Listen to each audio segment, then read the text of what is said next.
कौटिल्य महिला शिक्षक प्रशिक्षण महाविद्यालय नया गांव कोटा। छात्रा अध्यापिका नाम अंतिमा नागर। कक्षा बेड पस्टेर। प्रकरण हमारी बदलती पृथ्वी। ज्वालामुखी। ज्वालामुखी भूपर्पट्टी पर खुला एक ऐसा छिद्र होता है जिसमें पिघले हुए पदार्थ अचानक निकलते हैं।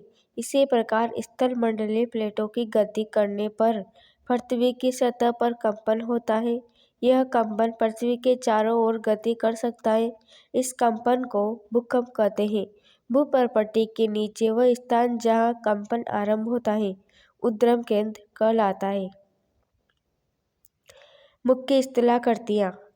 अपक्षय एवं अपरदन नामक दो प्रक्रियाओं द्वारा दृश्य भूमि लगातार विघटित होती रहती है। पृथ्वी की सतह पर शैलों के टूटने से अपक्षय की क्रिया होती है। भूदृश्य पर जल, पवन, हिम जैसे विभिन्न घटकों के द्वारा होने वाले क्षय को अपरदन कहते हैं।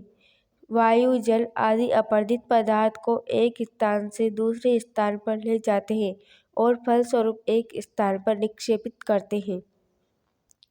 नदी के कार्य। नदी के जल से दृश्य भूमि का अपरदन होता है।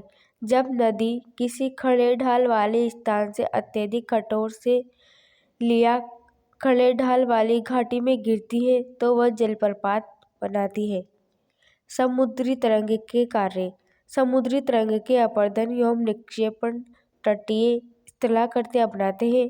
समुद्री तरंगें लगातार शैली से टकराती रहती हैं जिससे दरार विकसित होती है। समय के साथ यह बड़ी और चौड़ी हो जाती है। इनको समुद्री गुफा कहते हैं। इन गुफाओं के बड़े होते जाने पर इनमें केवल छत ही बचती है। हिमनद के कार्य। हिमनद अथवा हिमानी बर्फ की नदियाँ होती हैं।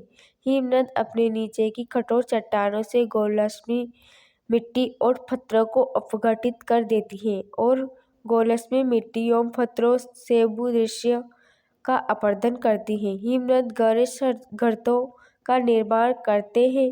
पर्वतीय क्षेत्र में बर्फ पिघलने से उन गर्तों से जल भर जाता है और वह सुंदर झील बन जाते हैं। पवन के कार्य। क्या आपने कभी रेगिस्तान देखा है? बालू टिब्बे के कुछ चित्र एकत्र करने का प्रयास कीजिए। रेगिस्तान में पवन अपरदन एवं निक्षेपण का प्रमुख कारक है।